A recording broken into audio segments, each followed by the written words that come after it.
Hola, ¿qué tal? Te doy la bienvenida nuevamente al canal de YouTube de Padres Formados, donde vamos a hablar de educación y en esta ocasión lo vamos a hacer con Beatriz Ayala. ¿Cómo estás? Bienvenida. Hola Leticia, muy bien, muchísimas gracias por invitarme. Bueno, pues es un placer tenerte aquí y a quien nos estéis escuchando os quiero presentar a Beatriz, os quiero decir quién es, porque ella es originaria de Jaén, por el acento lo vais a notar, aunque quizás lo ha podido perder un poquito porque lleva 22 años viviendo en Ginebra.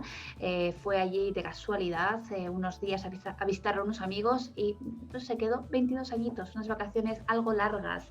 Ella es traductora lingüista, pero a lo largo de los años se ha formado muchísimo porque ella es una apasionada de las letras, ama aprender, ama formarse y cuando termina un curso ya está pensando en empezar otro porque le gusta mucho crecer, eso me consta que así es.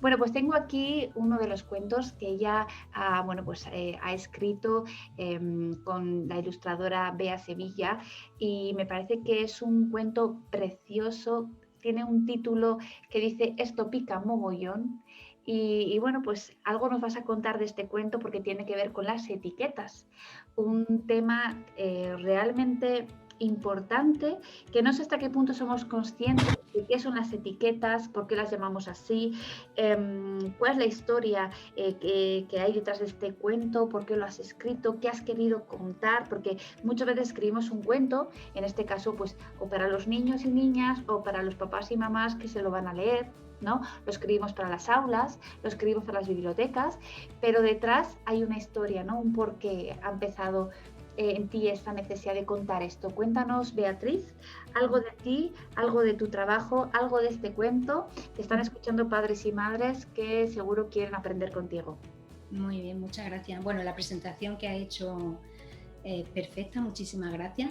Y bueno, pues te cuento por qué empecé a escribir cuentos y por qué concretamente este cuento, ¿no? Bueno, pues yo empecé a escribir cuentos porque entre una de esas muchas formaciones que tengo, pues tengo un máster en inteligencia emocional y un día se me ocurrió preguntarle a una de las maestras de mi hijo el pequeño si le importaba que yo fuese un día al cole, así cualquier día, ¿no?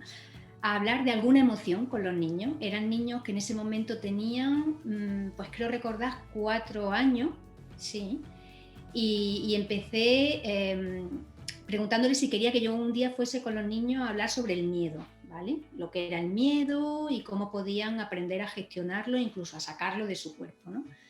Y aquella maestra, que era una súper comprometida también con el tema de la inteligencia emocional, pues estuvo encantadísima y a partir de ahí surgieron otros muchos talleres.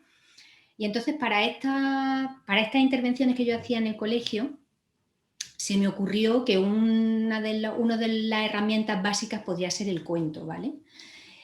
Y ahí empecé a escribir cuentos en realidad para mí y para trabajar con los niños. Y entonces un día pues dije, bueno, pues estos cuentos les pueden servir a otras muchas personas para hacer lo mismo que hago yo, para ayudar a niños a desarrollar su inteligencia emocional, a gestionar sus emociones.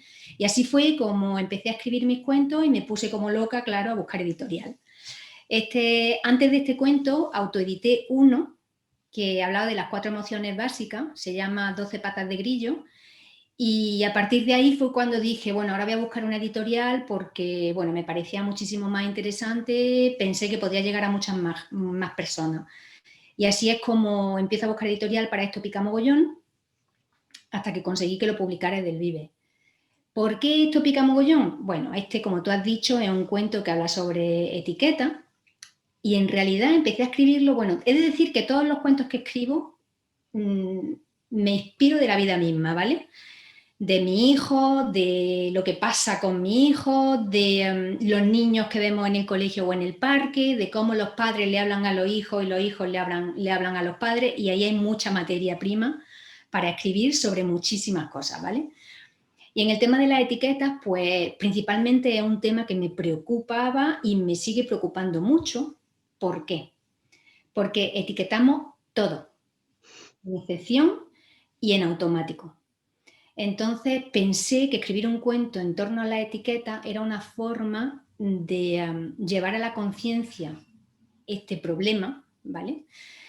Y de hacer que los padres empezasen a reflexionar a hacerse conscientes de las palabras que salen de su boca, ¿vale? Y a partir de ahí encontrar la manera de no etiquetar a nuestros niños. Y así es como surge este cuento Esto pica mogollón. Claro, porque al final las etiquetas están centradas en la persona y se trata de describir la conducta, entiendo, ¿no? ¿Cuáles son aquellas etiquetas? Porque esta entrevista la pueden estar escuchando personas de distintos lugares del mundo y a veces las palabras pues también tienen pues tienen que ver con la cultura, ¿no? Entonces, exactamente, ¿qué entendemos por etiqueta? A veces damos por hecho que todos entendemos lo que significan las palabras y luego pues hay que darle también ese sentido, ¿no? Cultural. ¿Qué quieres decirnos con etiquetas y por qué pueden hacer tanto daño, ¿no? Bueno, pues la etiqueta, te pongo ejemplo, porque así será mucho más claro. Una etiqueta es, por ejemplo, cuando decimos este niño es un vago, este niño es tímido, este niño nunca va a saber hacer X, ¿vale? Pero, y este tipo de cosas nos salen en automático, en el día a día, cuando nuestro niño se comporta de X manera, nuestra niña se comporta de X forma y le decimos, es que siempre te portas mal, es que nunca lo vas a conseguir. Y es una cosa que realmente no nos damos cuenta de ello, ¿vale? Pero hay una sorpresa en todo esto y es que las etiquetas, estas serían etiquetas negativas, ¿vale? Pero es que tenemos por otro lado las etiquetas positivas que son igual de dañinas que las etiquetas negativas, que es cuando, por ejemplo, el niño viene con un dibujo y le decimos, wow, eres mejor que Picasso, eres el mejor dibujando. Pues nosotros creemos que lo estamos haciendo para reforzar Autoestima. exactamente la autoestima y nos damos cuenta de que es un craso error porque cuando tú a un niño le dices que es el mejor del mundo mundial, lo que le está... bueno, pasan dos cosas bajo mi punto de vista. Por un lado, es que le estamos poniendo un peso sobre su espalda que él no va a poder soportar porque como es el mejor en todo, siempre lo tiene que hacer todo mejor que nadie. Y eso es un peso muy grande, ¿vale? Y por otro lado, ocurre que lo que el niño antes hacía con mucho gusto y mucha pasión, como por ejemplo dibujar, se va a convertir en un acto solamente para buscar el reconocimiento de mamá, de papá, del maestro, del adulto en general. Entonces, ya no importa, a él ya no le importa lo que está haciendo, solamente está buscando que le digan que es el mejor. Claro. Entonces, por eso digo, tanto las negativas como las positivas, pues son dañinas. ¿Y qué pasa también con las etiquetas en general? Pues que restan autoestima, restan confianza en uno mismo y sobre todo me gusta siempre decir esta frase y es que las etiquetas obligan al niño a comportarse de la manera en que le están etiquetando, porque si yo a ti te digo siempre que tú eres un vago, pues mira, yo ya no me voy a mover del sofá porque yo te tengo que demostrar a ti el vago que tú dices que yo soy. Exactamente. Te tengo que dar la razón. Sí, sí, sí. Sí. Y hablando de lo que has dicho al principio de que según los países en los que nos estén viendo, voy a aprovechar para decir que mogollón, porque en todos los países, y además lo he comprobado con muchas amigas que tengo en México justamente, mogollón no significa nada para algunos hispanohablantes. Pues mogollón significa mucho, muchísimo. O sea, esto pica, mogollón es esto pica mucho, mucho, mucho. Qué bueno.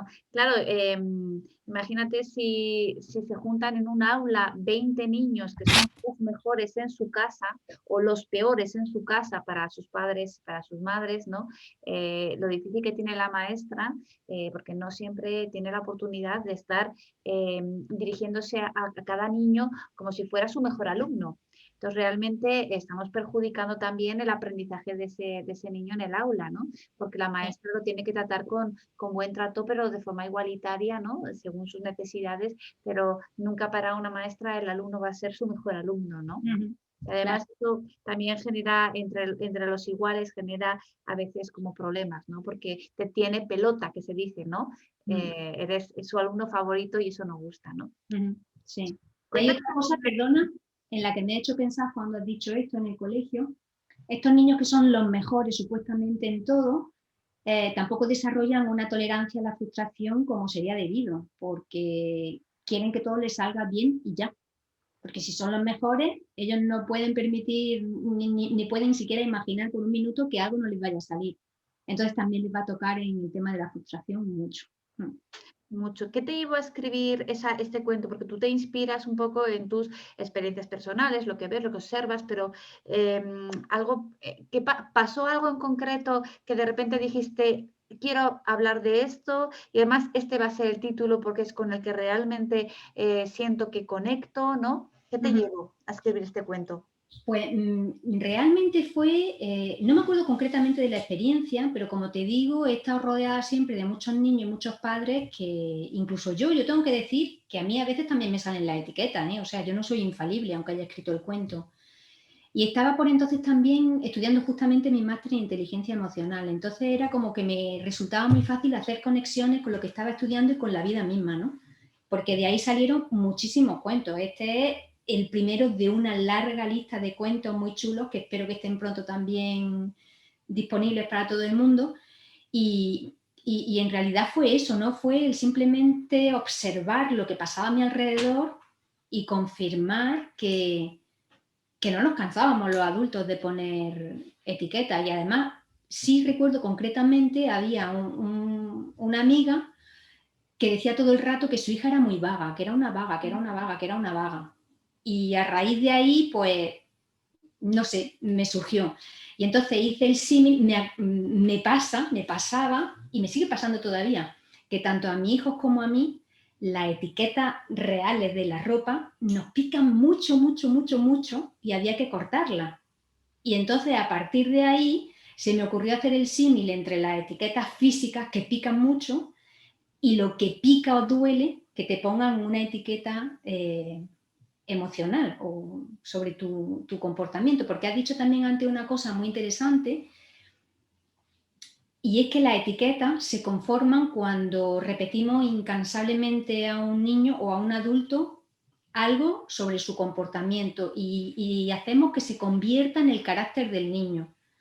Cuando la forma de evitar la etiqueta sería centrarnos en la acción puntual y no en el carácter general, digamos, del niño. Porque que hoy me salga algo mal no significa que me vaya a salir mal siempre. Igual que hoy me salga algo muy requete bien, no significa que me vaya a salir muy requete bien siempre.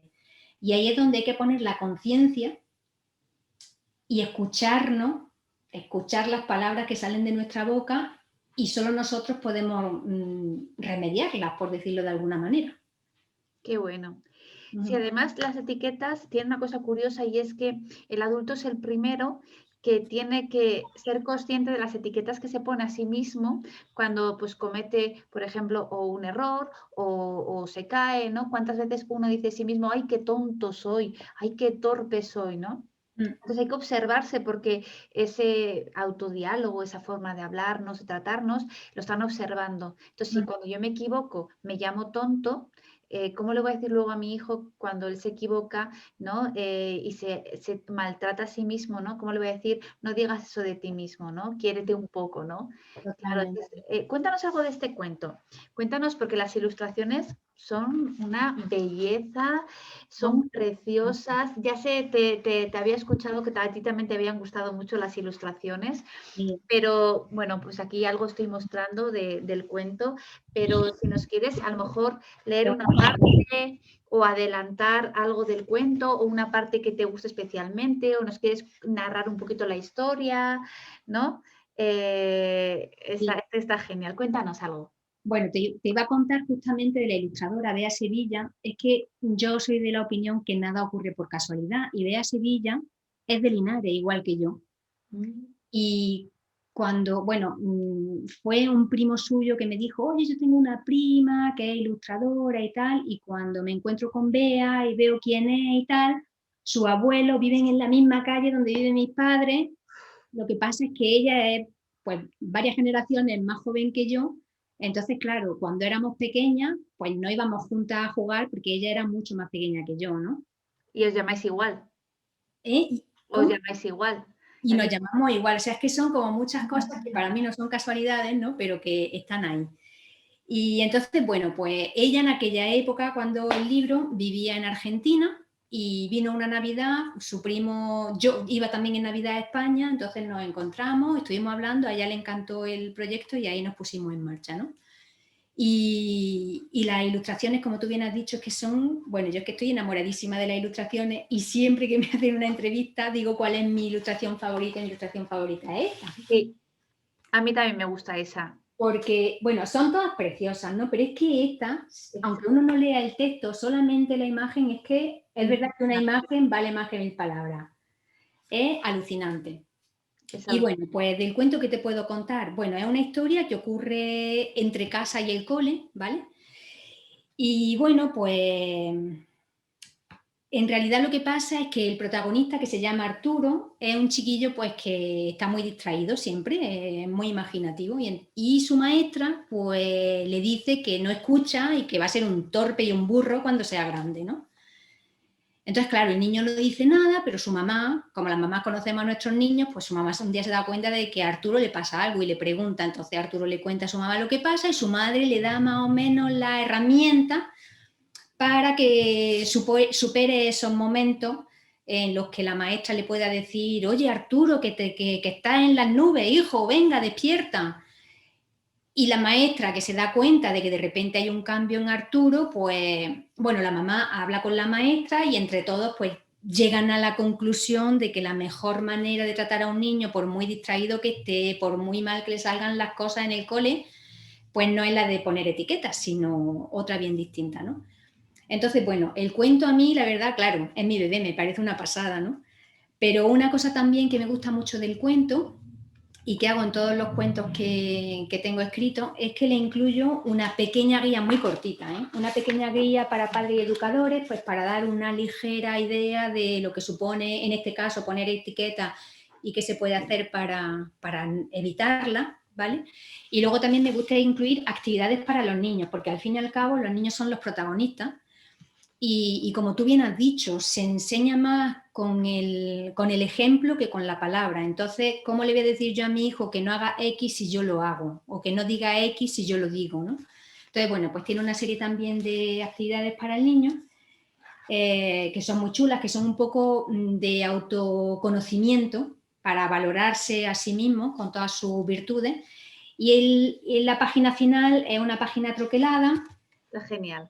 que o sea, se desmonta y se hace un cubo y en cada una de las caras del cubo pues tiene un mensaje positivo, o sea que está hecho para que cuando todo vaya mal cojas tu dado, lo tires y te sale, por ejemplo, soy un ser único o soy capaz de todo, yo puedo hacerlo.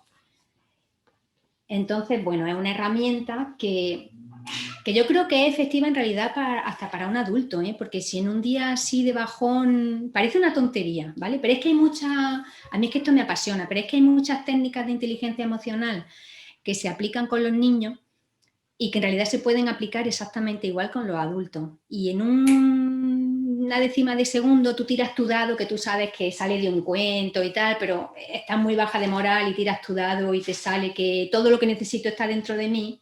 Y es verdad, y es que lo reflexiones y dices, es verdad que todo lo que necesito está dentro de mí, ahora solamente hace falta que me ponga las pilas y que me ponga en marcha. Has dicho antes una cosa también que me ha gustado mucho y es que en realidad somos nuestros peores jueces y tenemos un diálogo interno muy machacón. Entonces, como bien has dicho, si yo se me cae la comida y digo, ay, pero qué cochina que soy, pues cuando a mi hijo se le caiga la comida, ¿qué se va a decir él? Sí, es que es tremendo, las palabras tienen tanto poder y yo Mm. cada vez soy más consciente de mis palabras, porque yo al final pongo el foco en mí. Voy a leer aquí de la guía para padres que pones, etiquetar a los niños tiene el efecto esperado, independientemente de que las etiquetas sean positivas o negativas, como bien has explicado. Las etiquetas clasifican a los niños y les condicionan en su comportamiento y en su desarrollo personal. Cuando se etiqueta a un niño, hará todo lo posible para no decepcionar a aquellos que les han etiquetado. De ahí la importancia de utilizar un lenguaje positivo e incitarles a la reflexión positiva. Esto me parece fundamental. Que este cuento, Beatriz, bueno, creo que hay muchísimo amor aquí, muchísimo, muchísimo amor. Creo que hay una visión de lo que son los buenos tratos a la infancia. Y preparando un poquito esta entrevista, yo hoy publicaba también en redes sociales unas frases que se pueden decir en el aula. Entonces, a modo de, bueno, pues de enriquecer la entrevista y, bueno, pues teniendo en cuenta un poco tu experiencia, te quiero leer algunas de esas frases que se pueden decir en el aula porque tienen que ver con las etiquetas y yo te propongo un juego porque sé que a ti te gusta jugar también. Entonces, el juego que te propongo es que las frases que yo te voy a leer ahora, que tienen que ver con el aula, frases que dicen maestras y maestros en el aula, ¿qué vuelta le podríamos dar para que la etiqueta no se asome? ¿Sí? Por ejemplo, te voy a decir algunas de las frases. ¿Dónde tendrás la cabeza? Lo que te gusta no se te olvida, ¿no? Eso bien que lo haces, ¿no? Lo que te gusta. Eres un desastre en plástica, menos mal que en música eres muy bueno, ¿no? Fijaros en la letra de vuestra compañera, así quiero que la hagáis. Otra vez molestando a tu compañero, sal fuera de clase y piensa sobre tu conducta. Que sea la última vez que pegas, pídele perdón y no lo vuelvas a hacer. Siéntate en la silla de pensar a ver si entiendes cómo tienes que estar en clase, por ejemplo, ¿no? Y alguna otra que puede ser interesante. Como sigas así, vas a repetir curso, no te esfuerzas nada. Estas son solo algunas frases que son frases que hemos escuchado, que se dicen, que un niño cuenta que le ha dicho la maestra en el aula. Son frases que están normalizadas, frases que se dicen en un aula y que día con día el grupo de niños y de niñas están escuchando de sí mismos, de un compañero, una compañera, y si te das cuenta las etiquetas están ahí implícitas, ¿no? Ujú. Estaba tomando algunas notas, pero no me ha dado tiempo así muy rápido. Pero, por ejemplo, la primera que decía, ¿dónde tendrá hoy la cabeza? No me acuerdo cuál era lo que seguía, ¿no? Pero, por ejemplo, esa se... Lo que te gusta no se te olvida, ¿no? Lo que te gusta bien que lo haces. Eso, claro, lógicamente a todo el mundo lo que nos gusta no se nos olvida cuando hay motivación e interés personal, ¿no? Ajá. Pues en vez de dónde tendrás la cabeza, lo que te gusta no se te olvida, es, por ejemplo, veo que hoy estás un poco despistado. ¿Quieres que hablemos del tema? ¿Te ha pasado algo? Por ejemplo. Entonces, estamos viendo que el niño tiene la cabeza en otro sitio, pero no es que tenga la cabeza en otro sitio permanentemente y que solo se acuerda de lo que le gusta o no le gusta, no, es que algo probablemente le ha pasado y hace que el niño esté en su mundo. Pues por ejemplo eso, ¿no? Veo que hoy una de las formas de reconocer justamente las emociones del niño es decirle veo qué, porque además es una forma de enseñarle a él a que le ponga palabra a lo que está sintiendo. Claro. Entonces esa es una de... Luego has dicho otra, que me apunté yo aquí. Eres un desastre en plástica, menos mal que en música eres muy bueno. Eso es tremendo. Eso es flipante, eso es como decir, efectivamente, no me ha salido el problema de matemáticas, nunca va a ser capaz de hacerlo. En este tipo de comentarios lo que hay que hacer es centrarse justamente en la vez que se lo hizo bien, porque seguramente en plástica, aunque muchas veces le salga mal, seguramente alguna vez sí que le sale bien. Entonces, acuérdate de cuando hiciste aquel caballo de plastilina que te salió perfecto o te salió muy bien. ¿Qué necesitas para que te vuelvan a salir las cosas igual? Por ejemplo. Y de todas formas, hay que ser conscientes de que todos no podemos ser buenos en todo, pero eso no significa, ¿cómo decirlo? Es que no quiero poner yo tampoco etiquetas, no significa tampoco que seamos malos e imposible, o sea, que sea imposible hacer otra cosa, ¿vale? Entonces, al final está en el cuidado que uno pone en las palabras y que como nos salen en automático, si hace falta, cuando se te ha ocurrido decir dónde tendrás la cabeza, párate un segundo y aunque te cueste 10 minutos decirle al niño algo, piénsalo antes. Piensa, oye, veo que hoy estás despistado. ¿Que ha pasado algo? No sé, algo así.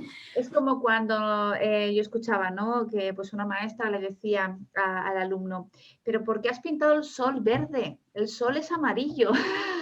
Tengo un ejemplo de eso. ¿Sí? Sí. Cuéntamelo. Mi hijo pequeño, un día llegó al cole, porque bueno, eso era cuando son pequeños que todavía puede ir hasta la puerta de la clase y hablar con la maestra, que eso luego ya se pasa también. Llego y el niño estaba pintando un cocodrilo, pues no sé si era rosa y amarillo, como de colores, pues que no son de los cocodrilos que nosotros conocemos, pero es que él en su cabeza tenía un cocodrilo distinto. Y de repente la maestra se da la vuelta y le dice, bueno, me va a hacer un bonito cocodrilo verde, ¿no? Y yo me quedé y dije, bueno, pero es que su cocodrilo a lo mejor no es verde. Claro, Es que su claro. cocodrilo a lo mejor es un cocodrilo que viene de otro planeta o del arco iris, no lo sé. Y ahí dije, es que es tremendo, porque que esto te lo diga una maestra que además está acostumbrada a estar con niños pequeños, que es el momento en el que la imaginación está en su máxima expresión y que somos al final los adultos los que le ponemos freno a esa imaginación, me quedé completamente de piedra. Sí, además no nos damos ni cuenta, ¿no? Que estamos Claro, claro. condicionando la relación con los colores, con los animales, ¿no? Es verdad que tenemos a veces una imagen de una flor que es la típica flor con 4 pétalos, ¿no? Y fíjate que hay flores y flores y flores, ¿no? Vale, por ejemplo, otra de las frases que decíamos, fijaros en la letra de vuestra compañera, ¿no? Así quiero que la hagáis, ¿no? Pues una compañera que debe tener una letra redonda, bonita, clara, ¿no? Y que facilita mucho el trabajo de la maestra, pues la pone como ejemplo, ¿no? Cuando al final todo es Está, un además, proceso. está comparando ya a los niños y implícita o explícitamente está diciendo que una letra es mejor que otra letra, ¿vale? Bueno, ahí, por ejemplo, podría decir como mucho la maestra, hay letras que se pueden leer mejor que otras o que cuestan menos trabajo, porque es cierto también que hay letras que es que no hay quien las lea, ¿no? Pero hay letras que se leen mejor que otras.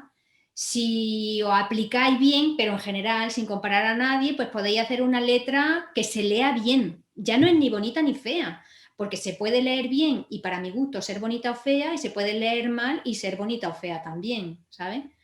Entonces, hay que ser muy, muy, muy, muy cuidadoso y buscar las palabras que hay que emplear pues para no dañar, justamente, si Bueno, es que es el... eso me gusta, buscar las palabras para no dañar. ¿Hacemos otra, Beatriz? Venga, a ver. ¿Has apuntado alguna en especial o te leo otra por aquí? Es que había apuntado Sí. una, no, o sea, había apuntado cómo cambiarla, pero no me acuerdo cuál era. Por ejemplo, de pedir perdón. Otra vez molestando a tu compañero, sal fuera de clase y piensa sobre tu conducta, ¿no? O pídele perdón porque le has pegado, por ejemplo, ¿no? Que sea la última vez que le pegas, pídele perdón y no lo vuelvas a hacer, ¿no? Vale.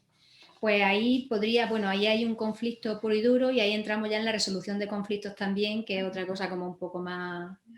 Bueno, es compleja porque no estamos acostumbrados a hacerlo, pero en realidad yo siempre digo que la inteligencia emocional debería ser transversal en todas las asignaturas, porque un conflicto puede surgir en matemática, en literatura o en el patio del recreo, ¿no? Entonces, bueno, pues ahí entraría en marcha la resolución de conflictos, en la que habría también que preguntarle primero al niño cómo se siente por lo que ha hecho, qué te está pasando, cómo te sientes, cómo crees que se ha sentido tu compañero cuando le has dicho una palabra que a él le ha hecho daño. Y a partir de ahí también buscar la solución, la reparación posible del daño que se ha hecho, porque bueno, sabemos que cuando discutimos hacemos daño y nos hacen daño, pero se puede buscar una solución y se puede reparar el daño también, de alguna manera, lógicamente adaptándolo a la edad del niño, ¿no? Reparar, por ejemplo, un conflicto, eso me ha pasado a mí también en el cole con mi hijo. Reparar un problema con un niño puede ser a lo mejor, aparte de pedir perdón, pues llevarle, por ejemplo, yo qué sé, ayudarle a subir la cartera por la escalera, que en aquella época me acuerdo que mis hijos tenían que subir unas escaleras con unos mochilones ahí que no podían, ayudarle, no llevársela, pero ayudarle, ¿vale? Por ejemplo. Sí, sí. Fíjate, Beatriz, este rato que hemos compartido tú y yo, lo que nos ha costado, porque tenemos que estar como pensando, porque también hay muchas opciones y es un ejercicio que dices, bueno, voy a pensar esta opción, esta otra, esta alternativa y el trabajo que supone, ¿no? Y cuando estamos en automático, esto no sale, porque hay que estar pensándolo, no hay que Claro. estar teniendo conciencia, ¿no? Sí, sí. Realmente el planteamiento que nos haces, que nos invitas a hacer es a esa toma de conciencia, ¿no? Sí. Para que estas frases no salgan en automático, ¿no? Que es lo que proponías. Sí, es que al final es solo eso, porque si no tomamos conciencia primero de que estamos etiquetando, ¿cómo vamos a dejar de etiquetar? Y poner conciencia en ello es proponérselo realmente, decir, oye, es que es verdad, que es que yo etiqueto a mi hijo y voy a poner conciencia para no hacerlo. Y si lo hago, porque tampoco es una cosa que se vaya a dejar de hacer de la noche a la mañana, porque si llevamos, yo tengo 51 años, ¿vale? Si yo llevo, por ejemplo, 51 años etiquetando, yo no voy a dejar de etiquetar mañana, pero si ya estoy poniendo la conciencia y las ganas de no etiquetar, cuando etiqueto también lo puedo reparar. Una vez que lo he dicho, después puedo dar una explicación y decir, bueno, en realidad no es que tú siempre seas tímido, es que hoy, pues no sé, te ha dado vergüenza preguntarle a tu maestra X, pero tú puedes hacerlo. Entonces, bueno, nos toca a nosotros también, cuando detectamos que hemos etiquetado, repararlo. Y al final es como todo, esto es como un músculo, o sea, si se entrena, pues con la práctica se llega a la excelencia, o la práctica hacia el maestro, ¿no? Ya lo dice el refrán, y Claro. así. Sí, pero a veces queremos estar al mismo nivel de una persona que lleva 10 años yendo al gimnasio y tú que eres tu primer día, quieres llegar al mismo nivel, ¿no? Y encima sin sudar, ¿no? Pues no, aquí igual no sudamos, pero sí lloramos, porque aprender todo esto es a base también de equivocarte, darte cuenta, ¿no? Perdonarte, permitirte también el error. Y bueno, lo que has dicho, ¿no? La reparación del vínculo y la conciencia de las palabras. Beatriz, tú que eres, bueno, traductora, lingüista y que eres amante de las letras, de las palabras, de la literatura, te has dado cuenta que la inteligencia emocional, que también es como otro idioma, ¿no? Que todo el mundo como que deseamos hablar, que deseamos entender y que supone un trabajo personal aprenderlo si no nos lo han hablado de pequeñitos, ¿verdad? Pero Sí, es como el idioma del amor, que todo el mundo queremos que nos hablen en ese idioma, todo el mundo queremos que empaticen con nosotros, que nos traten bien y a veces supone un gran esfuerzo, ¿no? Dar ese buen trato a otras personas porque estamos también condicionados por las emociones, ¿no? sí, sí. Totalmente. Háblanos un poco pues según tu experiencia, tu trayectoria, ¿no? ¿Qué te ha aportado a ti el descubrir la inteligencia emocional, ¿no? Y poderla aplicar a cuentos que van a leer papás a sus niños. Ujú. Yo creo que el aprendizaje es inmenso, porque es que decides cambiar muchas cosas en tu vida. Había una cosa antes también que has dicho, que es que creo, bueno, como estamos más o menos en la misma sintonía, una cosa va llevando a la otra. Efectivamente, todo esto es una práctica, es ensayo-error, ¿vale? Y cuando nosotros, por ejemplo, como hemos dicho antes, reparamos después de haber puesto una etiqueta, tú imagínate la superenseñanza también que le estás haciendo a tu hijo cuando le estás pidiendo perdón, porque hay muchos padres que piensan que yo soy el adulto y yo no tengo por qué pedirle perdón a mi hijo. Partiendo de la base de que el respeto está al mismo nivel, tanto si tiene 80 como si tiene 5, la enseñanza que tú le estás regalando a tu hijo al pedirle perdón es inmensa, porque indirectamente le estás enseñando a que cuando él se equivoque pida perdón sin ningún problema. Entonces, la inteligencia emocional, pues, te hace como cambiar también tu visión, hace cambiar la perspectiva y las cosas ya no son iguales. Y como he dicho antes, me sigo equivocando, me sigo enfadando, sigo etiquetando, soy humana.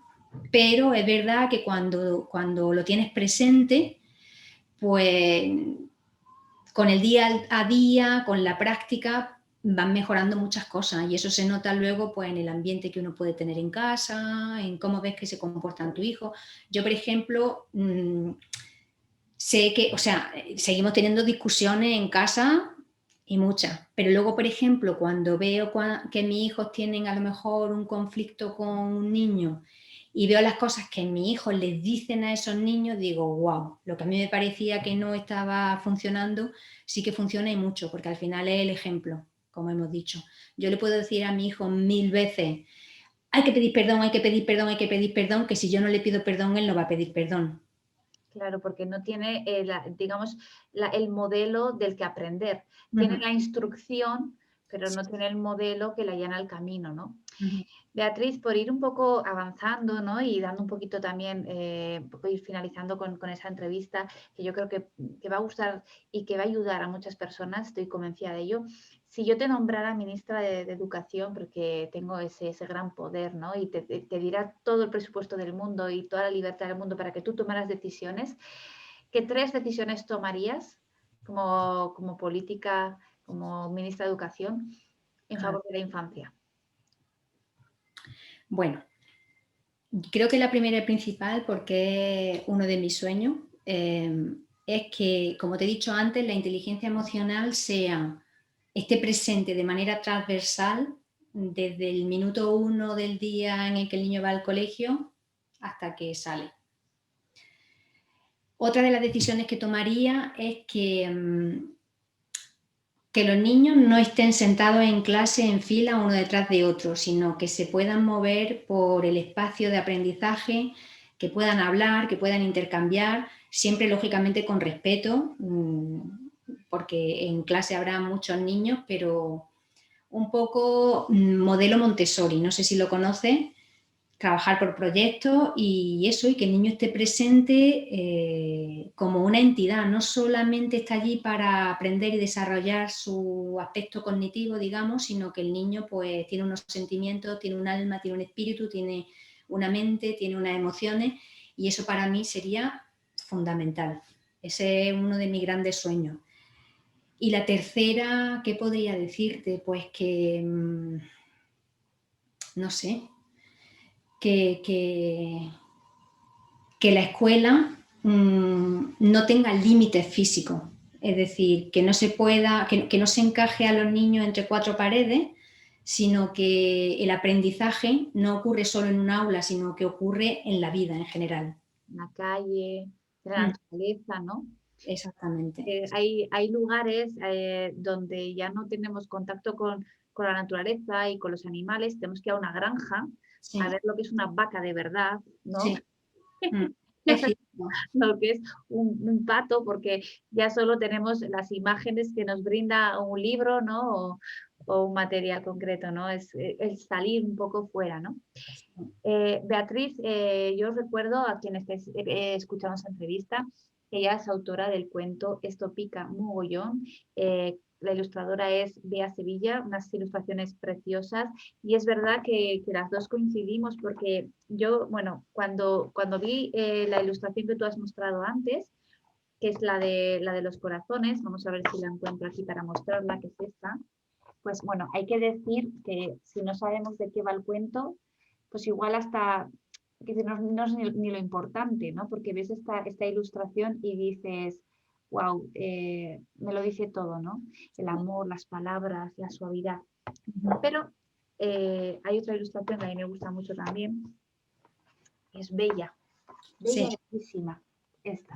totalmente. Esa es otra es la segunda que me gusta a mí. Bellísima. Coincidimos y Me en esto no encanta. hemos hablado, pero quiero decir que tú vales mucho y es precioso porque, mira, solo hay que ver la expresión de la cara del niño, ¿no? De tranquilidad, de serenidad, de sosiego, de calma, de paz, de identidad, de me encuentro en el lugar donde le importo a alguien, ¿no? Donde existo para alguien, ¿no? A mí me gusta la palabra te veo, ¿no? Antes decías lo de te veo, ¿no? Comentabas un poco un ejemplo, ¿no? Y que esa palabra es preciosa porque te veo existes para mí, ¿no? Entonces, Exactamente. si existes para mí, yo existo para alguien, ¿no? Y si Mm, alguien es, en este caso, una figura de referencia. Es un mm, cuento precioso de la editorial, como comentabas, ¿no? Edelvives. mm, Y bueno, pues en estos tiempos donde todo es digital, hay que agradecer tanto a una autora que tiene una idea, que tiene un proyecto, que se junta casualmente con una ilustradora y que una editorial apuesta por ese proyecto y que llega a mis manos una belleza como esta que puedo compartir con un niño, ¿no? mm. Entonces, ese llegar a la infancia a través de todo este recorrido. Beatriz, ¿quieres contarnos algo que yo no te haya preguntado, pero que a ti te apetezca decir, comentar, añadir a todo lo que ya has dicho? Pues mira, en realidad sí que tengo un sueño, y es que este cuento llegue al máximo de personas posible en el mundo, que me encantaría que llegase incluso al plan lector, si es posible, que padre, madre, tío, tía, abuelo, cualquier persona, cualquier adulto que tenga como responsabilidad a un niño, pueda leerlo, pueda entender lo que significa poner o no poner etiqueta, porque al final mi sueño, aparte de que lo lean miles, millones de personas, es que, y aunque sea muy ambicioso y muy utópico, es hacer de este un mundo mejor. Y yo creo que el cuento es magia pura y a través del cuento se puede conseguir. Eso es lo que me gustaría. Qué belleza, hacer del mundo un mundo mejor. Y por eso empezamos por nuestro propio mundo interior, que es el que cultivamos cada día, y a mí me consta que tú, Beatriz, eres una persona que busca siempre mejorarte a ti misma, ¿no? Que no te comparas con nadie, sino que simplemente compites contigo misma, ¿no? Pues el mejorar y el ser feliz mejorando, ¿no? Porque lo que decías, no somos perfectos, pero sí que la idea también es ir perfeccionarnos en el camino, ¿no? Así que, Beatriz, me ha encantado todo lo que nos has contado. Habría que dar lugar a una autora de cuentos, alguien que cuenta las cosas para que los niños las entiendan, y que además los cuentos tienen algo muy mágico, ¿no? Que es la palabra que has utilizado tú, ¿no? Y es que los niños, para luego explicarnos lo que necesitan, recurren a los cuentos. Entonces, como dice Arturo, mamá, acuérdate que como vimos en el cuento, ¿no? Entonces realmente lo que le estás dando es un recurso, un medio para poderse comunicar con los padres, ¿no?